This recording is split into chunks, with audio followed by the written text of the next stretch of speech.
Hello students, welcome back to my YouTube channel. पिछले video में हमने जो सीखा था वो सीखा था सरल सूक्ष्मदर्शी, और इस वीडियो में हम संयुक्त सूक्ष्मदर्शी करने वाले हैं।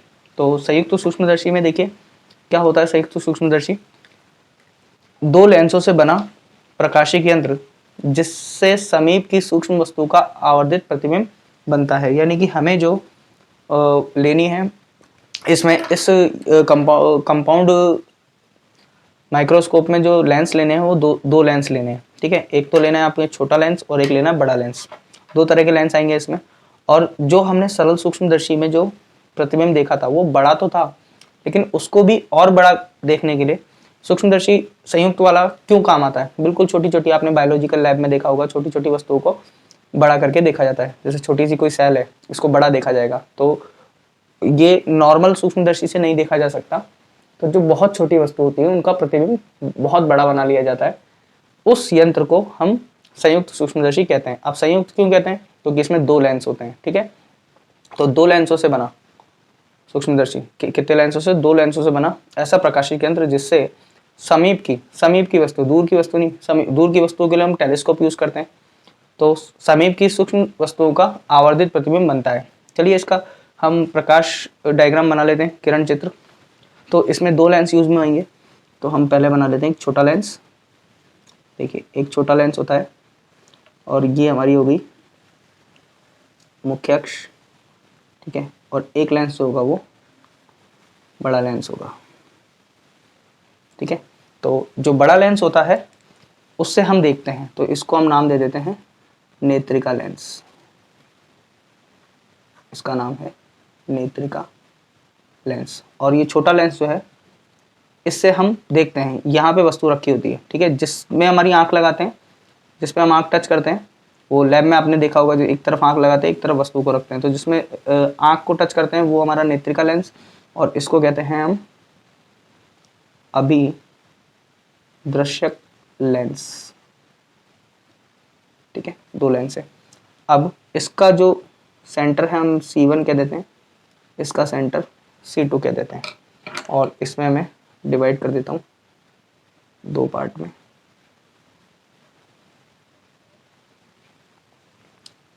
इसको भी बना देते हैं। अभी अच्छा सा रे डायग्राम आपको बना के आना है एग्जाम में, तो यही आपसे पूछा जाता है मेनली। अब देखिए, क्योंकि इसका फोकस यहाँ होगा, एक तो ये बिल्कुल सरल सूक्ष्मदर्शी जैसा है पहला वाला लेंस। ठीक है, एक फोकस यहाँ होगा, तो क्योंकि ये ऑब्जेक्ट लेंस है तो इसको हम O दे देते हैं नाम, और इसको I दे देते हैं क्योंकि ये आई लेंस है। ठीक है, इसको आई लेंस कहते हैं और इसको ऑब्जेक्ट लेंस कहते हैं। तो इस फोकस को भी हम FO कह देते हैं, इसको भी हम FO कह देते हैं। पहले इस वाले डायग्राम को देखना है हमें, ये बाद में बनाएंगे। ठीक है, तो जो वस्तु है, हमें वस्तु का बड़ा प्रतिबिंब देखना है, तो अब सिंपल वाले में चले जाओ। तो सिंपल जब हमने माइक्रोस्कोप पढ़ा था तो ये हमारी वस्तु है। ठीक है, इसका नाम है B और ये है A। अब जब प्रकाश किरण सीधी जाती है तो कहाँ से गुजरती है? फोकस से गुजरती है। ठीक है, दूसरी प्रकाश किरण कहाँ से जा रही है? सेंटर पे जा रही है, और ऐसे उसका प्रतिबिंब जो बन रहा है वो यहाँ पे बन रहा है। ठीक है, तो उल्टा बन गया, उल्टा बन गया। इसको मैंने नाम दिया A' और इसको नाम दिया मैंने B'। ठीक है, और वस्तु की जो दूरी होगी, वस्तु की दूरी है वो U होगी, और प्रतिबिंब की जो दूरी है वो हमारी बनेगी V। अब क्योंकि ये किससे बन रहा है? ऑब्जेक्टिव लेंस से बन रहा है ना, अभिदर्शक, तो इसको O लिख देते हैं और इसको भी O लिख देते हैं। इतनी बात क्लियर है आपको? देख लीजिए आराम से। ठीक है, अब हमें क्या करना है? देखिए इसका एक प्रतिबिंब यहाँ बन गया। अब हमें इस लेंस का क्या यूज है? ये लेंस इस वाले प्रतिबिंब को वस्तु मान लेता है और इस वस्तु का फिर से बड़ा प्रतिबिंब बना देता है, तो जो इमेज होती है, जो प्रतिबिंब बन रहा है वो और बड़ा प्राप्त हो जाता है। ठीक है, तो अब सॉरी, अब ये जो वस्तु है वो कहाँ बनेगी? इसके प्रकाशिक केंद्र और फोकस के बीच में। फोकस इसका पहले से आपको नहीं बनाना, फोकस बाद में बनाना। ठीक है, तो इसका फोकस मैं यहाँ बना देता हूँ। इसका फोकस है यहाँ पे। इसको लेंस में सेट कर लिया जाता है घुमा के। जब इसको घुमा के सेट कर लिया जाता है, इस तरह से रखा जाता है कि इसका फोकस और इसके केंद्र के बीच में ये प्रतिबिंब बन जाए। ठीक है, घुमा के वो वो दूर और पास हो जाता है। तो इसका फोकस आपको बाद में बनाना, और इसका फोकस का नाम दे देता हूँ मैं Fe, और यहाँ पे भी एक Fe होगा, ठीक है।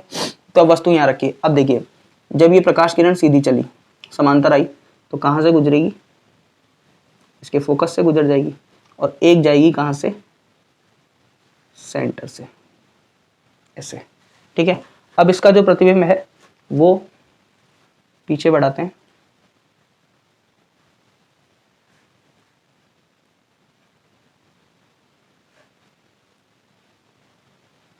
वो यहाँ कहीं बन जाएगा, ठीक है। तो ये यहाँ पे इसका प्रतिबिंब बना है, इसको मैंने नाम दे दिया A डबल डैश, और इसको नाम दे दिया मैंने B डबल डैश। अब हुआ क्या, देखिए ये वस्तु थी हमारी, इसका प्रतिबिंब बना उल्टा और बड़ा, ठीक है। अब ये इसके लिए वस्तु कार्य कर रही है, और ये कहाँ रखी है, इसके फोकस और सेंटर के बीच में, तो इसका प्रतिबिंब बड़ा बनेगा, और यहाँ कहीं इसका प्रतिबिंब बन गया।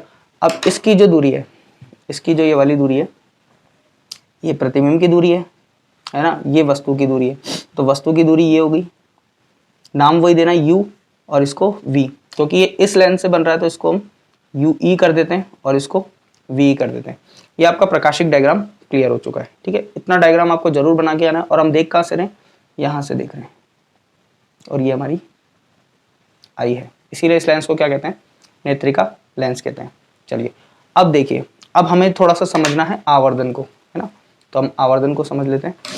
आवर्धन जैसा पहले वाले में था, सरल सूक्ष्मदर्शी में आवर्धन, वैसे ही इसमें होगा, ठीक है। आवर्धन क्या होता है, आवर्धन होता है हमारा m, और m क्या होता है, बीटा अपॉन अल्फा, है ना। बीटा क्या है, प्रतिबिंब द्वारा बना कोण, और अल्फा क्या है, वस्तु द्वारा बना कोण, ठीक है। अब क्योंकि जब छोटे कोण होते हैं, छोटे कोणों के लिए मैंने आपको बताया, छोटे कोणों के लिए बीटा को क्या लिखा जाएगा, tan बीटा, यानी कि m जो आ जाएगा वो आ जाएगा आपका tan बीटा, और अल्फा जो हो जाएगा वो हो जाएगा tan अल्फा, ठीक है। और ये किसके, इसकी जो वैल्यू आनी है वो किसके इक्वल आएगी, और हमें बीटा और अल्फा पहले निकालना है, ठीक है। तो बीटा क्या होता है कि जो हमने प्रतिबिंब पे कोण बना है ना, कौन से लेंस से, इस वाले लेंस से जो प्रतिबिंब पे कोण बना है, ये हमारा बीटा हो गया। ये हमारा प्रतिबिंब है, अंतिम प्रतिबिंब, और इस पे जो कोण बना है वो क्या हो गया, बीटा। अब हमें बनाना है वस्तु द्वारा बनाया गया कोण, है ना। तो वस्तु के लिए मैंने बताया था, वस्तु और प्रतिबिंब जो है वो एक ही स्थान पे होने चाहिए। तो हम वस्तु को थोड़ी देर के लिए यहाँ रख लेते हैं, मान लेते हैं, और इसका नाम दे दिया मैंने A1। तो इससे जो कोण बनेगा यहाँ पे, ये आपका बनेगा अल्फा, ठीक है। तो ये आपका अल्फा हो गया और ये बीटा हो गया।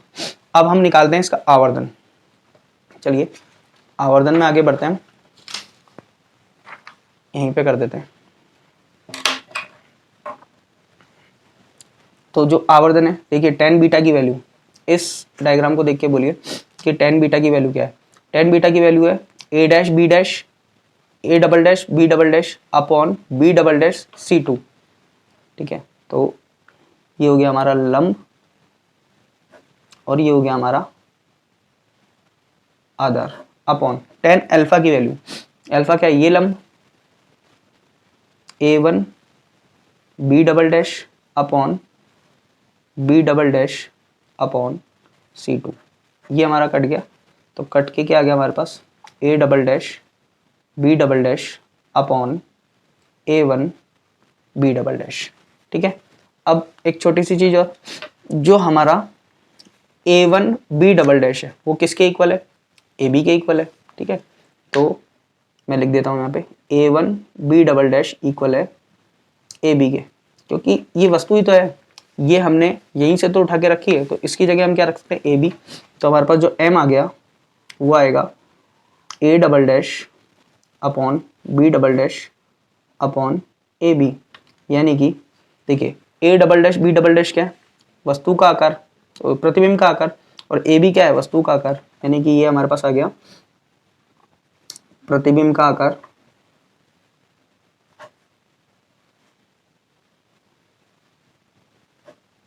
अपॉन वस्तु का आकार। और आवर्धन वास्तविकता में यही होता है, ठीक है। तो हमने यहां तक आवर्धन इसका निकाल लिया। अब हमें क्या करना है, आवर्धन पे ही चल रहे हैं अभी हम। अब इसको थोड़ा सा कैलकुलेट करना है। जो हमारा आवर्धन आया है वो कितना है, a double dash b double dash upon A b. अब हमें जो आवर्धन कैलकुलेट करना है वो इस सूक्ष्मदर्शी के लिए कैलकुलेट करना है ना। अभी कोई कंडीशन नहीं लगा रहा मैं, इसको थोड़ा सा मॉडिफाई करते हैं, क्योंकि हमारे पास आवर्धन दो जगह आ रहे हैं। ये भी प्रतिबिंब को बड़ा कर रहा है, वस्तु के साइज को बड़ा कर रहा है, प्रतिबिंब जो है वो इससे बड़ा मिल रहा है, और इसका प्रतिबिंब भी और बड़ा हो रहा है। तो आवर्धन इसमें दो आएंगे, है ना। तो इसको कैलकुलेट करने के लिए हम सिंपल सा काम करते हैं।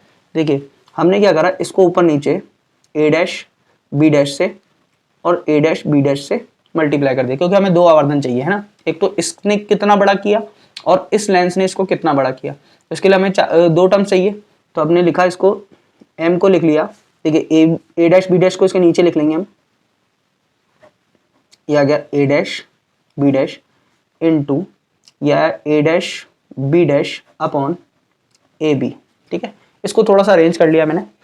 अब देखिए a double dash upon b double dash, ये क्या है, a double dash upon a double dash b double dash upon a dash b dash. ये तो है इस प्रतिबिंब का आकार और ये है इस वस्तु का आकार। इसके लिए ये वस्तु ही है, तो ये इस वाले लेंस का पूरे का आवर्धन है ना।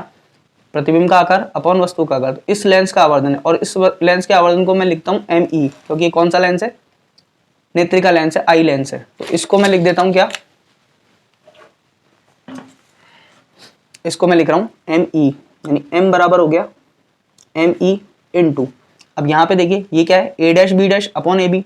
ए डैश बी डैश जो है वो इसका आकार है, इस प्रतिबिंब का आकार, और ए बी क्या है, ये वस्तु है। तो यानी इस लेंस का आवर्धन हो गया। तो मैं इसको लिख देता हूँ एम ओ, यानी जो हमारे पास आवर्धन जो आया है वो निकल के क्या है, एम बराबर, इसको थोड़ा सा आगे पीछे एडजस्ट कर लेता हूँ, इसको m o into m e, ठीक है। ये हमारे पास आवर्धन है।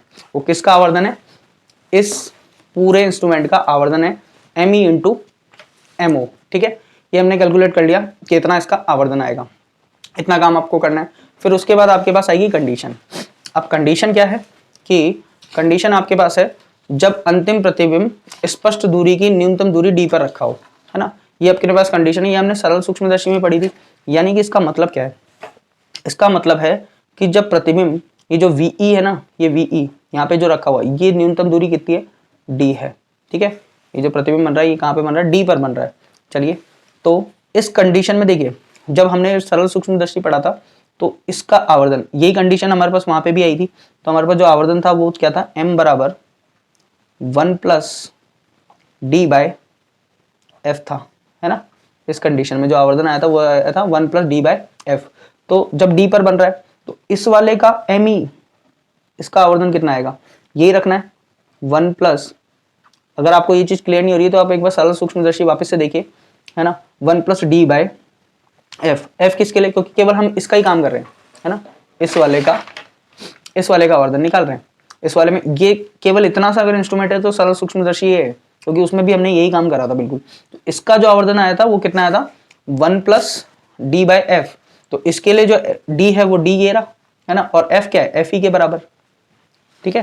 तो एफ क्या है, एफ ई के बराबर। तो ये किसका आवर्धन हो गया, इस वाले लेंस का, है ना, नेत्रिका लेंस का।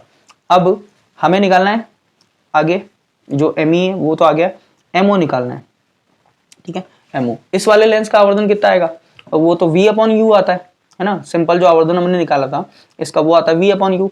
तो कंडीशन लगाई थी जब हमारे पास ये आया था, तो हम इसको लिख देते हैं वी अपॉन यू। किसके लिए लिख रहे हैं, इसके लिए। अब देखिए यू तो इस जगह है ना, यू माइनस का आएगा और दोनों ओ है, तो ये जो u है वो नेगेटिव है क्योंकि प्रकाश किरण ऐसे चल रही है। तो ये दूरी पॉजिटिव लेनी है और ये वाली दूरी नेगेटिव लेनी है। तो u को मैं नेगेटिव कर देता हूँ, ठीक है। तो एक आवर्धन ये आ गया कौन से वाले लेंस का, ऑब्जेक्टिव लेंस का, और दूसरे वाले लेंस का इसका आवर्धन हमने सरल सूक्ष्मदर्शी वाले से लिखा है, ठीक है, जो ये आता था। अब दोनों को सॉल्व कर लेते हैं। तो m हमारे पास क्या था, m हमारे पास था एम ई इंटू एम ओ, या उल्टा भी लिख सकते हैं। तो m क्या आएगा, v अपॉन यू माइनस का, और mo हमारे पास कितना आया, देखिए mo हमारे पास आया 1 plus D by F E. ठीक है, ये हमारा इस सूक्ष्मदर्शी का आवर्धन आ गया। अब इसमें एक कंडीशन और आती है ना, अगर पूछ ले तो आपसे कि यदि मैं कहूं यदि UO बराबर FO, ठीक है, UO बराबर FO, यानी कि वस्तु कहाँ रखी है, यहाँ पे रखी, इसके फोकस पे रख दे, बिल्कुल यहाँ पे वस्तु को रख दे। तो आपको पता है अगर किसी के फोकस पे वस्तु रखी हुई है तो प्रतिबिंब इस पे कहाँ बनेगा, अनंत पे बनेगा। तो मैं लगभग लगभग बराबर मान लेता हूँ कि लगभग लगभग ये कहाँ रखी है, लगभग फोकस पे रखी है, पूरी फोकस पे नहीं रखी, लगभग फोकस पे रखी है, तो ये प्रतिबिंब अनंत पे नहीं बनेगा, बिल्कुल इसके सट के बनेगा, बिल्कुल इधर, ठीक है, यहाँ पे सट के बनेगा। तो ये जो दूरी हो जाएगी है ना, कहाँ गई, हाँ VO, तो यहाँ से दूरी लगभग लगभग यहाँ तक आएगी, ये पूरी यहाँ तक, यहाँ प्रतिबिंब बन जाएगा इस जगह पे। ठीक है, अगर इसको मैं यहाँ ला दूं इस प्रतिबिंब को, यानी कि वस्तु को मैं कहाँ रख दूं, FO पर रख दूं, ये यहाँ, ये FO है, लगभग लगभग FO पर रख दिया, तो ये U छोटा हो जाएगा। और फोकस पे वस्तु रखी होती है तो प्रतिबिंब बनता है अनंत पे, लेकिन मैंने फोकस पे नहीं रखा, फोकस से जस्ट पास में रखा है, तो जो प्रतिबिंब होगा लगभग लगभग बिल्कुल इसके सट के बनेगा। यानी कि UO ये कहाँ से कहाँ तक हो जाएगी, यहाँ से यहाँ तक हो जाएगी। और ये UO जो है ना, ये UO ये पूरी इस ट्यूब की लंबाई हो जाएगी। एक्चुअल में ट्यूब की लंबाई जो है ना आपकी L, जिसको ट्यूब की लंबाई कहते हैं, वो कितनी है, देखिए VO यहाँ से यहाँ तक प्लस UE है ना, ये क्या है, ट्यूब की लंबाई। ठीक है, जो आपकी ट्यूब होती है ना माइक्रोस्कोप में, वो ऐसी होती है। तो ये जो लेंथ होती है ना वो L होती है, यहाँ दो लेंस लगे होते हैं, एक यहाँ पे और एक यहाँ पे, इसको आगे पीछे कर सकते हैं हम। तो ये ट्यूब लेंथ कितनी है, VO प्लस UE। अब जब प्रतिबिंब यहाँ पे बनेगा तो ये UE तो 0 हो जाएगा, तो L क्या हो जाएगी, VO के बराबर, यानी कि पूरी की पूरी L हो जाएगी, है ना, L तो फिक्स है। तो L को मैं क्या लिख सकता हूँ, लगभग लगभग वो VO के बराबर हो जाएगी। तो जहां जहां पे अगर UO है वहां पे हम क्या लिख देंगे, FO। तो हमारा आवर्धन जो हो जाएगा M बराबर ओ ये VO अपॉन FO, ठीक है, माइनस का, और 1 प्लस D बाय FE, ये आपका आवर्धन आ गया। ठीक है, और VO को हम L लिख देते हैं, ये ट्यूब लेंथ के बराबर होगी, जहां L बराबर ट्यूब की लंबाई है। ठीक है, ये आपका हमारा फर्स्ट केस कंप्लीट हो गया। ठीक है, अब हम बढ़ते हैं किसकी तरफ, हमारे सेकंड केस की तरफ। चलिए, सेकंड केस जो है, जब अंतिम प्रतिबिंब कहाँ बनता है, अनंत पे बनता है। तो सरल सूक्ष्मदर्शी में क्या था, सरल सूक्ष्मदर्शी में इसका जो केस सेकंड था, इसका जो केस सेकंड से है ना, तो जो आवर्धन आया था वो आपका आवर्धन आया था M बराबर D बाय F। ठीक है, ये किससे आया था, सरल सूक्ष्मदर्शी से आया था। और किसके लिए, ये वाला प्रतिबिंब जो है ना, ये कहाँ बन जाए, ये अनंत पे बन जाए। अब दोबारा मैं बना नहीं ना डायग्राम, लेकिन ये जो प्रतिबिंब कहाँ बन जाए, अनंत पे जब ये बनेगा तो देखिए फोकस लेंथ किसकी वाली लेनी है, इसकी वाली लेनी है, तो ये हो जाएगा M अपॉन FE, यानी कि हमारे पास M ही कितना आ जाएगा, D बाय FE। ठीक है, सरल सूक्ष्मदर्शी आप ध्यान से पढ़िए तो आपको ये क्लियर हो जाएगा। M क्या था, D बाय F था। जब प्रतिबिंब का बन रहा हो अनंत पे, किसी लेंस का प्रतिबिंब अगर अनंत पे बन रहा है तो उसका आवर्धन इतना हो जाता है D बाय F। देखिए इसका हमें प्रतिबिंब अगर अनंत पे बन रहा है तो इसका जो फोकस है वो FE हो जाएगा। ठीक है, बस इतना है। और MO क्या था, MO था VO अपॉन माइनस U। इसको तो कोई चेंज करने वाला है नहीं, है ना, ये तो चेंज नहीं होगा, इसका प्रतिबिंब तो यही बनना है, इसको कुछ नहीं करना है। चलिए, तो हमें निकालना है आवर्धन। तो आवर्धन हम लिख देते हैं M बराबर MO इंटू ME, यानी M बराबर VO upon UO into D upon FE। ठीक है, तो ये हमारा फॉर्मूला आ गया, दूसरी समीकरण। ठीक है, पहली वाली पहले केस में थी, ये दूसरी समीकरण आ गई। फिर से हम इसमें वो केस लगा लेते हैं, यदि UO लगभग लगभग कहाँ रखा हो, FO पर, तो हमारी वीओ जो हो जाएगी वो लगभग लगभग ट्यूब लेंथ के बराबर हो जाएगी। वही वाला केस है ना। तो हम इसको अगर कहाँ रख दें, यहाँ रख दें, तो ये कहाँ पहुँच जाएगा, ये प्रतिबिंब कहाँ पहुँच जाएगा, यहाँ पहुँच जाएगा। तो हमारी वीओ किसके बराबर हो जाएगी, ट्यूब लेंथ के बराबर हो जाएगी, है ना। तो इसमें जहाँ जहाँ पे यूओ आ रहा है हम चेंज कर देते हैं, M equal to minus V O upon F O into, इसको हम एल लिख लेते हैं ट्यूब लेंथ, और डी बाई एफ यू, बस इतना सा करना है, ठीक है। और नेगेटिव चिन्ह जो है दर्शाता है कि प्रतिबिंब उल्टा है। सब जगह नेगेटिव आ रहा है इसमें, ठीक है। सब जगह नेगेटिव क्यों आ रहा है, पिछले वाले में नेगेटिव नहीं आ रहा था, इसमें नेगेटिव क्यों आ रहा है, क्योंकि इसका प्रतिबिंब जो है हमेशा उल्टा बन रहा है। अब जो संयुक्त सूक्ष्मदर्शी उसमें उल्टा प्रतिबिंब बन रहा है, तो हमारे काम का है क्या। देखिए जो चीजें देखते हैं हम वो बहुत छोटी छोटी होती है ना। जैसे हम कोई सेल को देख रहे हैं, किसी पत्ती को देख रहे हैं, पत्ती का कोई रेशे देख रहे हैं, तो वो उसमें उल्टा बन जाए या सीधा बन जाए तो हमारे कोई फर्क नहीं पड़ता उससे, क्योंकि वो सीधा उल्टा वो इतना छोटा होता है कि उसको सीधा उल्टा मेजर करना कोई वो माइनर सी बात है, तो वो उसको इग्नोर करते हैं हम। और ये इसका प्रतिबिंब अगर उल्टा ही बन जाएगा तो हमारे लिए कोई वो दिक्कत वाली बात नहीं है, ठीक है। तो नेगेटिव चिन्ह यहाँ नेगेटिव आएगा, और ये आपका कंप्लीट हो गया क्या, संयुक्त सूक्ष्मदर्शी। तो दोस्तों अगले जो वीडियो है उसमें हम पढ़ेंगे हमारा दूरदर्शी वाला कंप्लीट करेंगे हम, ठीक है। तो आप इस वीडियो को लाइक करें, दोस्तों के साथ शेयर करें, ये आपका 5 नंबर का पूरा जुगाड़ है। Thank you so much.